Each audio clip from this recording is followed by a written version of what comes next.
Welcome back to Proxam, everybody, and today we are going to be looking at the Craftworld Eldar triple Wraithknight list that I've been running over the last several weeks. So I wanted to do this video in an attempt to show people that Wraithknights were actually pretty good now and they could actually be used. However, even though I have only played 7 games with this list so far, I have to say, Wraithknights and Arks of Omen are looking a lot more viable and certainly a lot more competitive. Now, are triple Wraithknight lists the ultimate competitive Eldar list? Probably not. I would say no. I think it has some really hard matchups that are undeniably, well, impossible to win. But it does do really well against other types of lists that maybe do not have the correct tools to deal with it properly. So without further ado, let us dive right into the triple Wraithknight list that I ran over the course of the last couple weeks and answer the question, is it viable? But before we do that, let's go ahead and do a quick overview of the video today. We're going to be taking a look at the list I used with analysis and explanation. We're going to be looking at the pros and the cons of the list. We're going to be looking at the 7 games that I played with the list and what I learned in them. And lastly, can the list be viable in competitive play? So looking at the HQ for the list, we have a Farseer Skyrunner with Fortune, Fateful Divergence, and Will of Azurian. Fortune is to put on the Avatar of Cain to make him even tougher.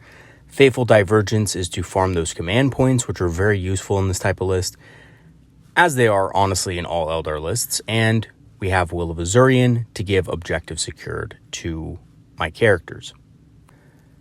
And this is extremely important because what this list lacks is a lot of objective secured. It's really not good at holding down primary objectives because of that. So Will of Azurian helps with that a little bit. It helps, units not be, well, as easy to steal objectives from. Let's put it that way. The Farseer also has the Fate Reader Warlord trait. We also do have the Avatar of Cain, and the Avatar of Cain is an extremely tough model that does a lot of damage and is a great target for buffs like Fortune and, of course, Will of Azurian, which he can indeed benefit from because he is a character. So the Avatar of Cain is in here. Honestly, was a great addition to the list and did a lot of work for me. For our Lords of War, we have 3 Wraithknights. This is the core of the list. Each one has a Titanic Ghostglaive and a heavy Wraith Cannon. One of them only has 1 Scatter Laser. I had to do this because of the increase in points to Farseers, so I had to drop one of the Scatter Lasers. But honestly, still, the Scatter Lasers are there to take out light infantry if you need to, take out screening units, things like that. And basically, these guys can just smash through anything. The Titanic Ghostglaive gives them the versatility to take out tanks, take out big stuff, and also take out hordes of stuff as well, which is really useful. If you don't give the Wraithknights a Titanic Ghostglaive, I think you're going to be at a severe disadvantage in your games just because of the fact that you're not going to be able to take out everything effectively. The melee weapon that they come with, the Titanic Feet, is just not good, right? So you really do need this Titanic Ghostglaive to have your Wraithknights be effective in this type of list. For our elites, we have 3 Warlock Skyrunners. Now, these are my objective type of units and my support units.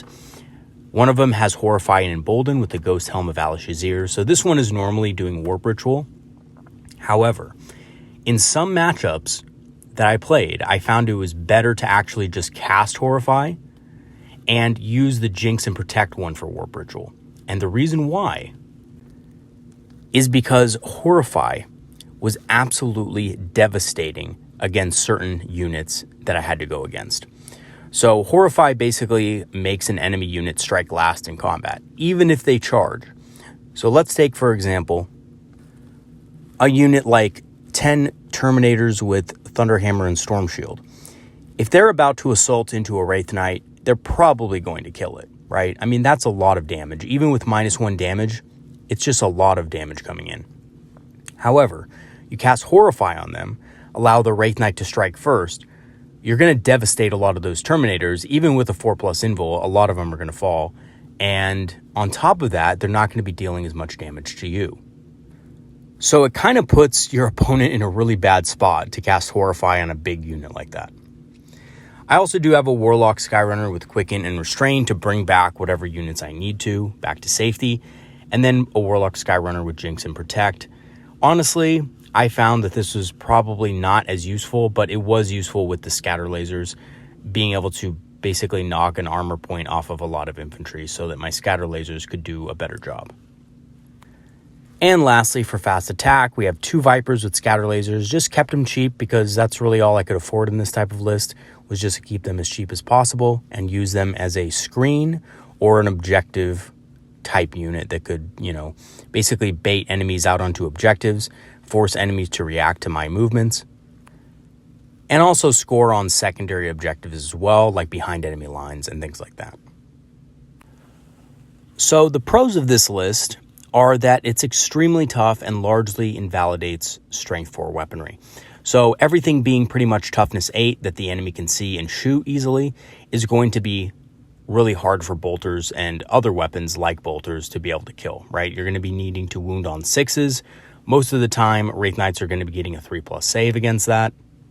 So bolter damage isn't really going to do much against those Wraithknights in general. Also, this list has a very high pinpoint damage potential, especially with Strands of Fate. So heavy Wraith Cannons being able to do D3 mortal wounds on a 6 to wound make them extremely deadly with Strands of Fate. And because they're Uthway, they also get a reroll to wound. So I was hitting those 6s more often than not and doing a lot of damage with this type of list.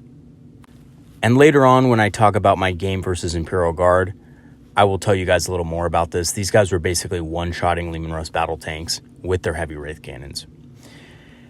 It also has good primary objective power, and what I mean by that is it's easy to hold an objective from enemy units when the positioning is correct. So because these guys have such large base sizes, they can actually block objectives from enemies.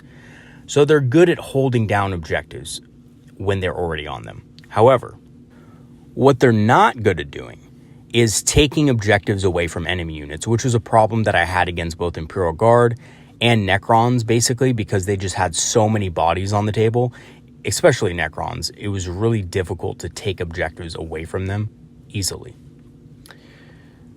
And of course, because you don't have a lot of units in this army, it's easy to score on the secondary objective, grind them down. This is something I took in basically every game. And this is something that is easy to discount, but this army is easy to manage, right? It's much easier to manage than a typical Eldar army. You have a lot less moving pieces. It's much easier to kind of focus on the models that you do have because you only have a little bit, right? You only have 3 Wraithknights, an Avatar, a couple of characters, and of course a couple of Vipers in this list. So this list isn't that big, and thus it's a lot easier to manage, which is an advantage because there's not as much you typically have to worry about. Although, just like any Eldar list, it does require that you have really good positioning. And, you don't want to give up free wounds, so you want to make sure that your Wraithknights are positioned correctly so certain enemy units can't threaten them, or, you want to make sure you can take out certain units before they can be threatened and stuff like that.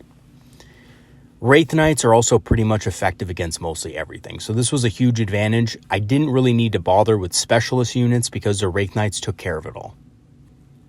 They were the big papas of the list, so to speak. I mean, honestly, they just took care of everything. And basically the reason why is because of that Titanic Ghostclave, just being able to crush anything that they can assault. So my opponents were very scared of these guys, and honestly, even at range, these guys can take out a lot of different unit types. Heavy Wraith Cannons can take out heavy stuff fairly successfully, especially in Uthway, and the scatter lasers did a decent job at hunting infantry as well.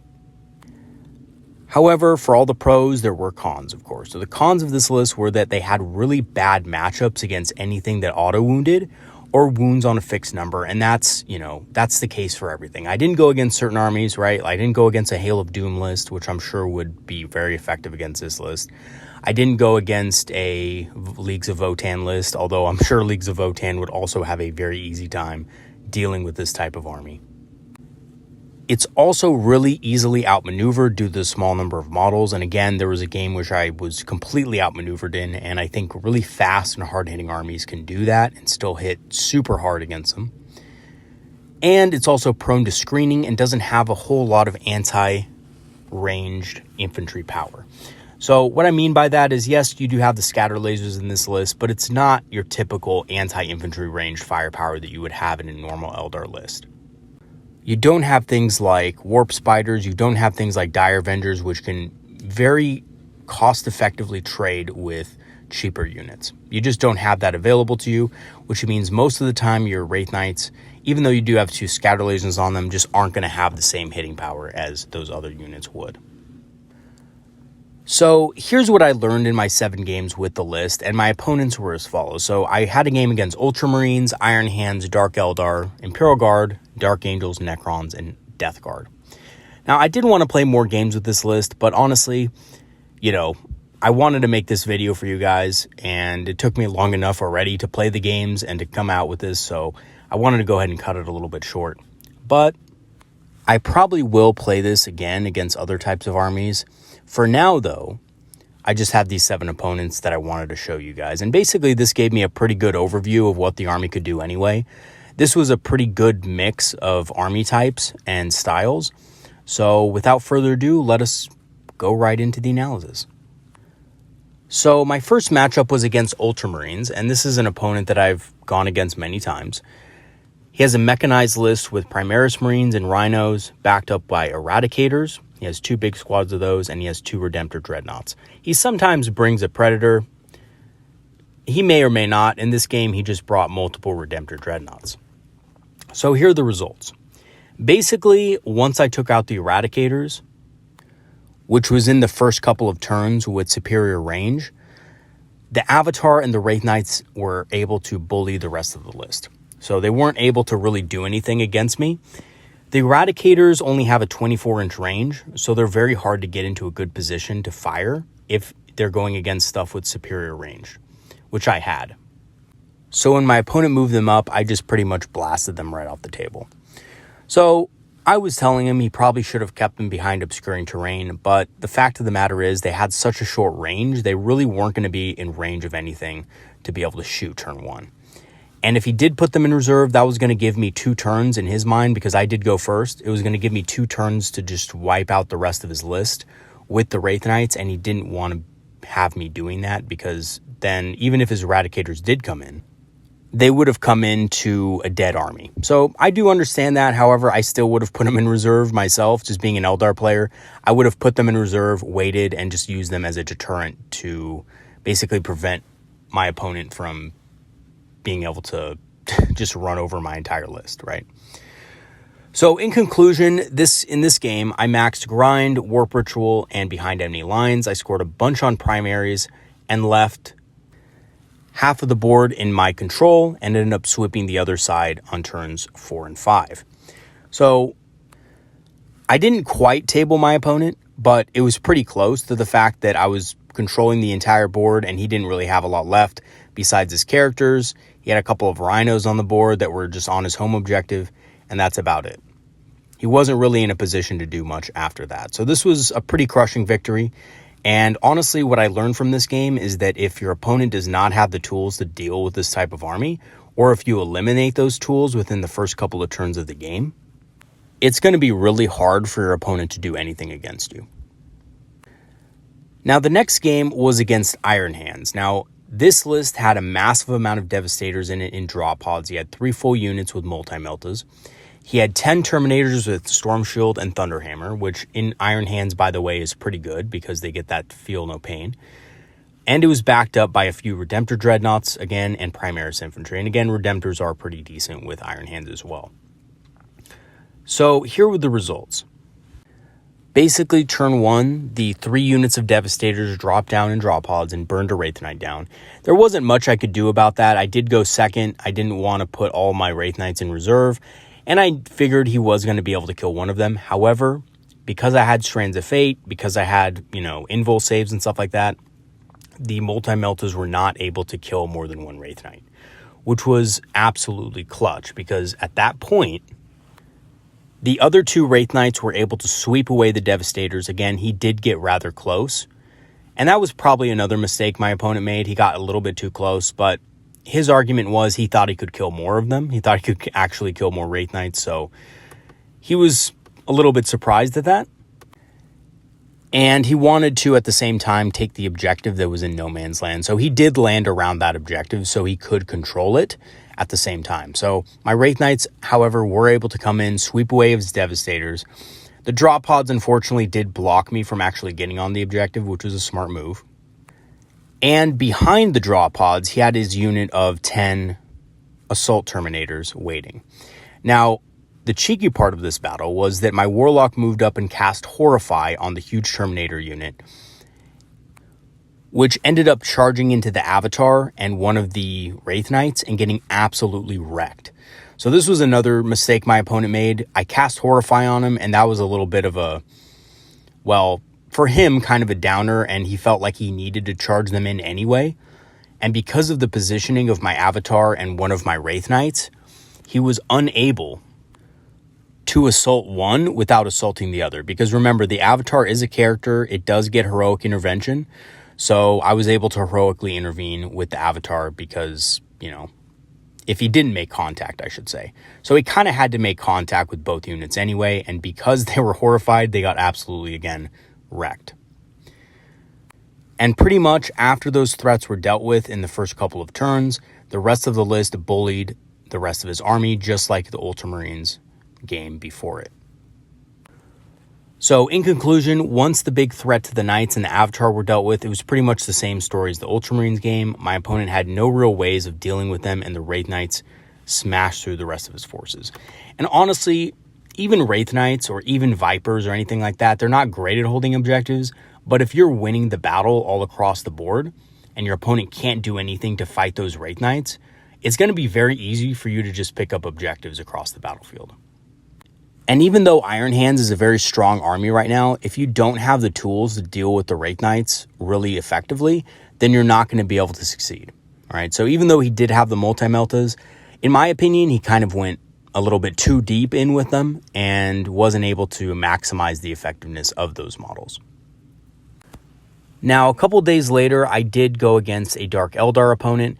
He's a player that doesn't really play Dark Eldar that much, but I knew he had a Dark Eldar army back from 2nd edition, and I asked him if he was willing to bring out his models to play a game against me so that I could get some experience against a matchup that I knew was going to be almost impossible to win.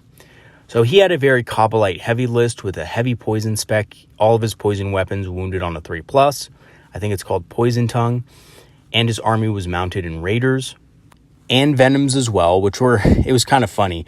His Venoms were actually just converted Raiders. So basically what he did, he just shortened the Raiders a little bit and converted them into Venoms, which I found hilarious. But yeah, his whole army was mounted in those, and he had a couple of Witch units also to tie up units into combat, and he had 3 Ravagers in the back. Here are the results. So turn 1, he got the first turn, and 2 of my Wraithknights died immediately. Just to the sheer amount of poisoned shooting, and he also had the Splinter Racks, which allowed him to count as being in rapid fire range. So he just had an immense amount of shooting. Dark Lances, poison weapons on 3s. The following turn, my remaining Wraithknight was able to kill a Ravager that had poked its way out of cover. And then on his turn 2, he killed the remaining Knight as well. So at this point, things were looking pretty impossible for me, and I have to admit, we were just laughing the whole time about this matchup, and he was like, I told you, I don't know why you wanted to fight this list, you know, it's a really hard matchup for you. But I said that I wanted to just see how far I could survive and how many points I could score in a really bad matchup. So on turn 3, I was completely surrounded, my Avatar was destroyed. I did manage to kill a Raider and a couple of Witches, but that's pretty much about it, and I was tabled on his turn 4. So in conclusion, it was a very hard matchup that I knew wasn't going to be great for me coming into it and almost impossible to win, but I just didn't know by how much, and I wanted to see how much I could survive and how many points I could score. However, I think that if I held my Knights in reserve for longer, I could have extended their chances of surviving. So he still would have killed the one that was left on the board, but the 2 other Knights could have come in and killed 2 things and possibly done some more work coming out of reserve. So I think if I did that, I could have possibly survived to turn 5 and maybe not gotten tabled, but it still would have been a very hard matchup, and I know I probably still would have lost it pretty heavily. So next up, we have the Imperial Guard, and coming into this game, I did think I was going to have a lot of trouble with Imperial Guard, just like I did with Dark Eldar, because of the Born Soldier's ability and because of the massive amount of firepower that Imperial Guard have. However, what I decided to do was hold a couple of my units in reserve. So basically, my opponent is somebody that I've fought before. I've even done a battle report on this channel with this opponent. He's basically running the same thing nowadays. It's a mixed list of about 6 Cadian shock troop units. He has about 4 Leman Russ battle tanks, Kasrkins, about 4 Chimeras that basically carry the Kasrkins and the shock troops, and a few Sentinels for objective control. Now, turn 1, he jumped his Kasrkins forward, and with the Leman Russes, he was able to wipe out a Wraithknight that was not in reserve. So if I didn't keep those Wraithknights in reserve, though, he would have been able to do more mortal wounds with the Kasrkins, and this was a very good trade for him anyway.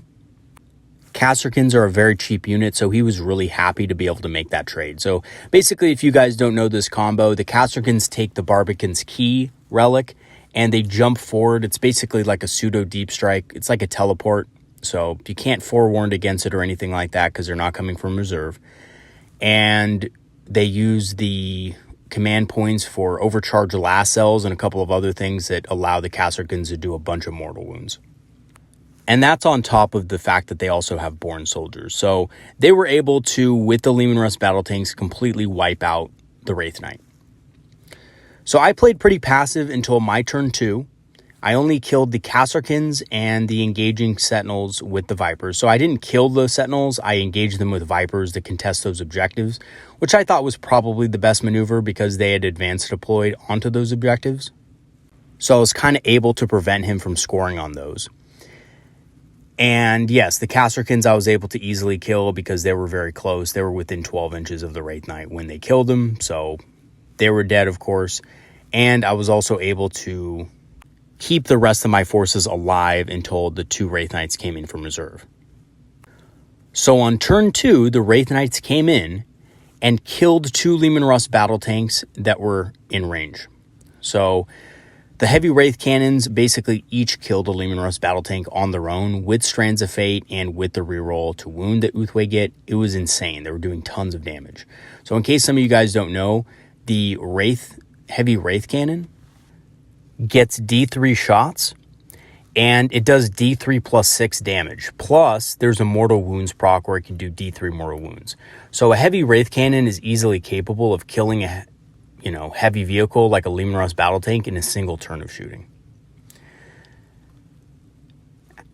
They also were able to kill the unit of guardsmen coming in with their scatter lasers, and from then on out, he had a very hard time dealing any real damage, even with Born Soldiers, and he failed to kill even a single Wraithknight on turn 3. However, the other 2 Wraithknights on my turn 3 were able to kill the other 2 Leman Russ battle tanks, but unfortunately could not effectively deal with the 50 infantry that he had left. So for the rest of the game, I ended up killing several additional units, but my opponent won on objectives, the primaries of which I had no chance of really contesting across the board. The good news is he really did not have a lot left at the end of the game himself, and I was able to max my secondary objectives. I took things like Bring It Down. I was able to kill basically all of his vehicles, and I was also able to max Warp Ritual and Behind Enemy Lines. Or, excuse me, not Behind Enemy Lines, Grind Them Down. I misspoke there. But in conclusion, honestly, the list didn't have a lot of trouble killing his units, but the main trouble was, of course, with being able to score on primary objectives, most of which I was not in a position throughout the game to take away from him. Alrighty, so my next opponent was Dark Angels. Now, this opponent is somebody who recently brought his Dark Angels army back from the shadows because, honestly, they're great now, right? So he was running a list that was a mix of Terminators with Thunderhammer Storm Shield and Ravenwing components, which were the Bikers, right? So he had 3 units of 10 Terminators, all with Thunderhammer Storm Shield, and he had several faster units of Bikers with some Primaris units mixed in to hold objectives and things like that. So the results were that I went first, and in the first turn, he set up 5 of his Terminators along the center of the board to try to move to the center objective, and I was able to kill 5 of them. So basically, heavy Wraith Cannons against something like a unit of 10 Terminators actually do a lot of work because they get the max amount of attacks. So 6 attacks firing with mortal wounds. Yeah, I killed quite a few of them. And now that I think about it, it was actually 3 Wraithknights firing at those Terminators because they were basically the only thing that I could see at the time. And that would be 9 shots from heavy Wraith Cannon. So yeah, those Terminators were feeling the pain for sure. On his first turn, he moved his bikers onto objectives and took shots at the Knights. He ended up doing about 1 wound when it was all said and done. And then I shot at the center Terminator unit again during my second turn and killed them and ended up assaulting into the bikes. And the reason I assaulted into the bikes was basically just to get the objectives away from him. He had 3 bike units positioned on the no man's land objectives. So he was in a pretty strong objective position, and I knew I couldn't just sit back and shoot. I also cast Horrify on the Terminator unit. So what he did is he did a clever move where, and this is normally what he does in games, he moves up his bikes onto the objectives to cap them, and then he brings up his Terminator units behind those biker units, and whatever gets on that objective is usually just pretty much slaughtered by the Terminators in the following turn, and then the Terminators hold on to that objective and they're able to weather the fire of enemy units. However, this didn't really work against me because I cast Horrify on them, so I had a Wraithknight, well, 2 Wraithknights actually, on that objective, and his Terminators were horrified, so he couldn't easily charge those Wraithknights without being slaughtered in return.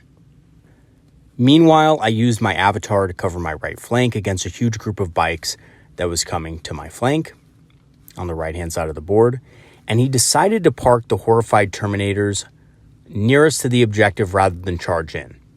So basically his reasoning behind this was, well, I don't want to give you free kills during your turn. I'll just park my Terminators here and wait for my bikes to sweep around and capture the rest of the board. Which was understandable given the fact that they would have struck last and probably would have mostly died. However, if it was me, I would have realized that I could easily have just recast Horrify and then just charged them in anyway. I probably would have just charged them in regardless.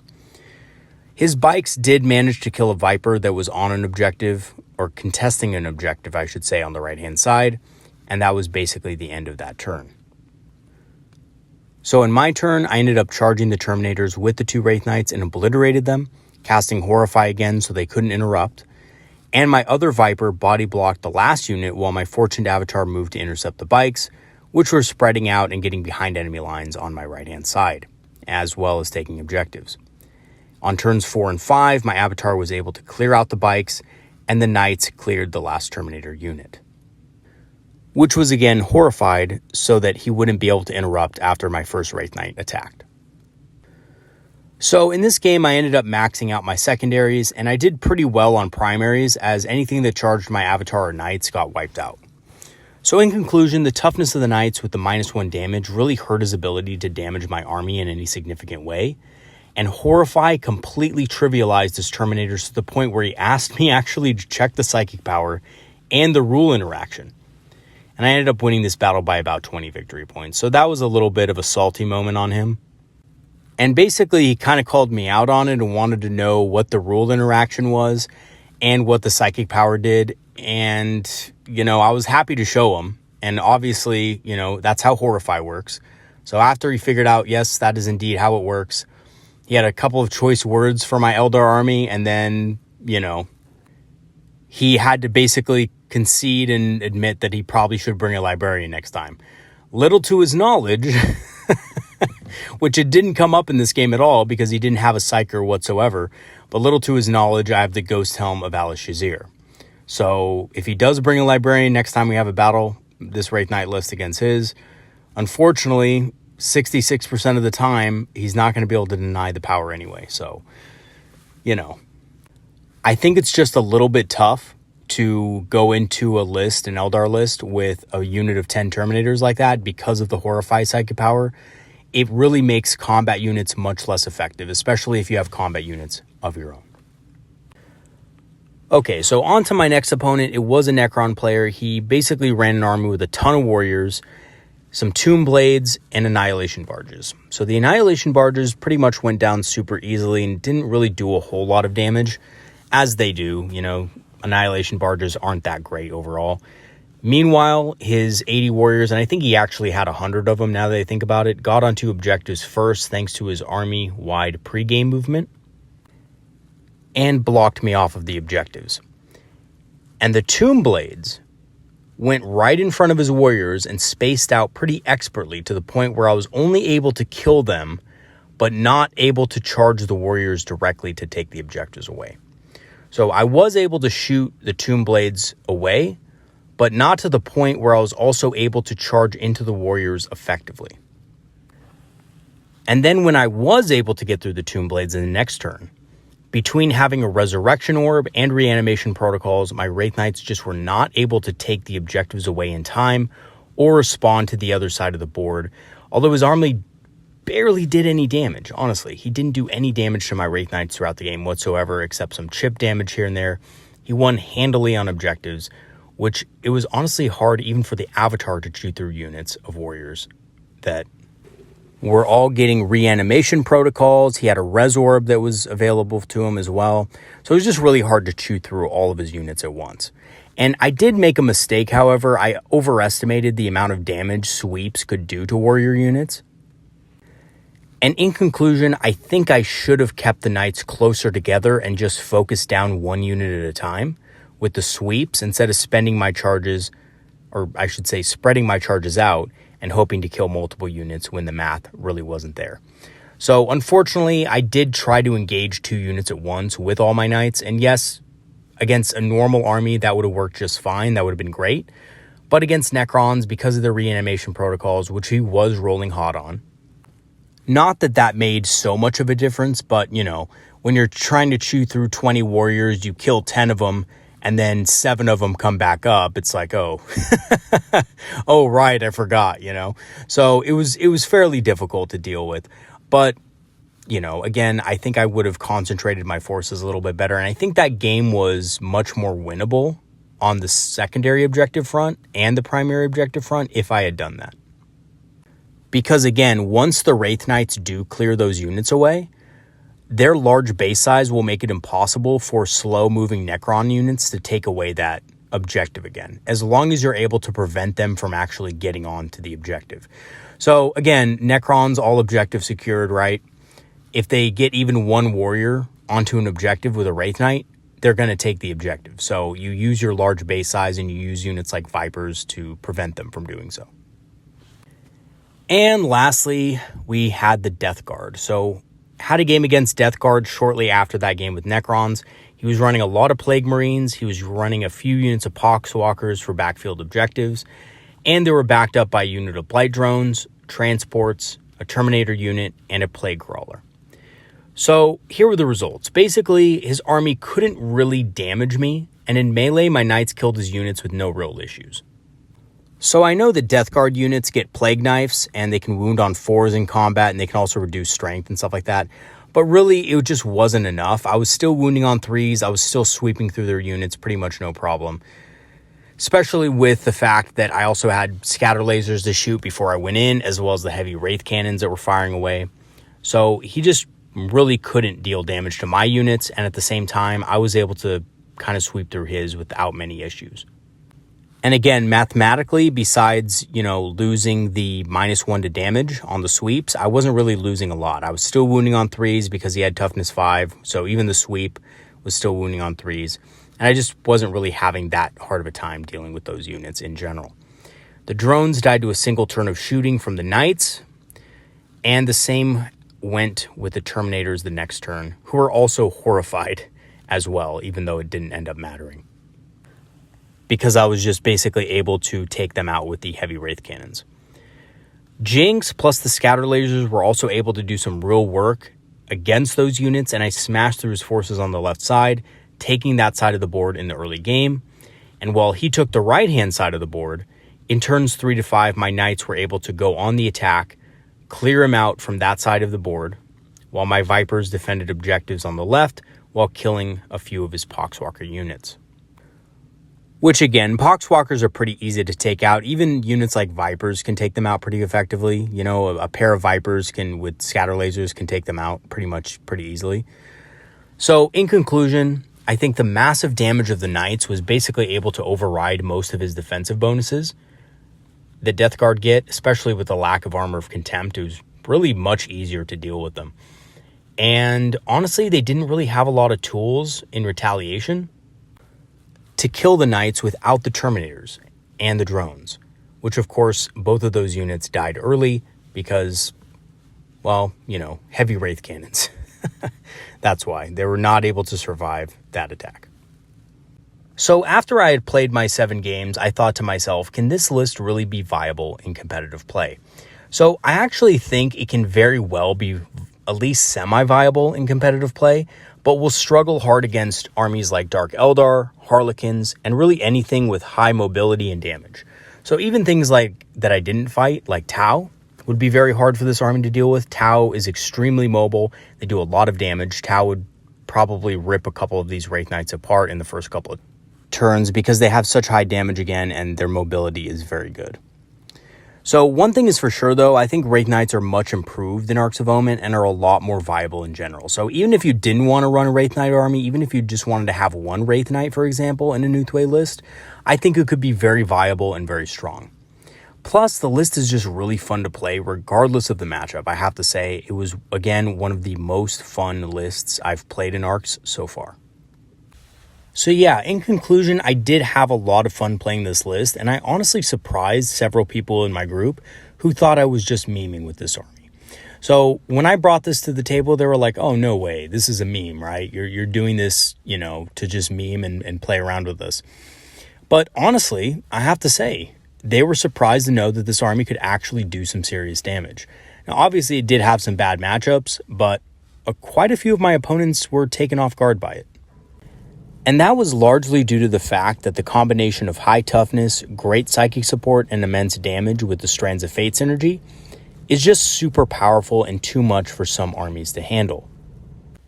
And honestly, I see myself playing this quite often throughout Arks of Omen.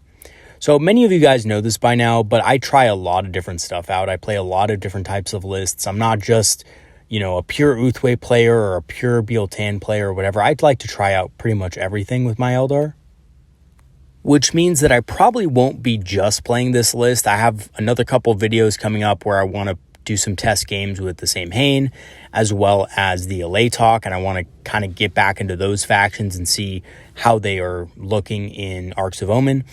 But I will return to this list, and honestly, if you guys are thinking of picking up a list like this, I highly recommend it. Obviously, it's kind of expensive, but you know, if you already have a couple of Wraithknights sitting around, just like I did, sitting on the shelf, not really doing much, honestly, think about bringing them out to the table. You could always proxy the third Wraithknight like I did. So basically, guys, what I did is I took a piece of cardboard, I cut out the Wraithknight base size from it, and I put a skewer, you know, obviously I cut off the pointy end, but I put a skewer that was about the same size as a Wraithknight to proxy my third Wraithknight. So I know that is kind of unimmersive and stuff like that, but if you just want to try out the list to see if you actually want to buy the third Wraithknight or, you know, 2 other Wraithknights, I would recommend doing that. Wraithknights can't hide easily anyway because they're Titanic and they have over 18 wounds, so it's not really a big deal, to be honest. I mean, there is a reason why I call this channel Proxy Hammer, and it's because I've always been an advocate of proxying. I think proxying is one of the best ways to try out new things. So I highly recommend that if you want to try out this army, you definitely proxy the models first before you actually go out and spend all the money on the models.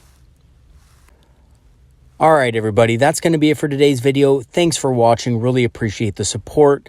And like always, if you do have a comment, leave a comment in the comment section. Tell me what you thought about the video and, of course, about Wraithknights in general in Arks of Omen. I do also have a Patreon. I'll go ahead and leave the link in the description for you guys. Thank you so much for all of you who have supported through Patreon. It's helped a bunch, and I'm almost to the point where I can get some new recording equipment other than my cell phone to record videos. So I really do appreciate that help. And for those of you who maybe don't want to support through Patreon, if you want to just leave any kind of amount, I am going to leave a link to my PayPal for the channel as well, just in case you want to leave a small donation. Thank you so much, everybody. I will see you guys next time. Have a great one. Peace out, you guys. See you later.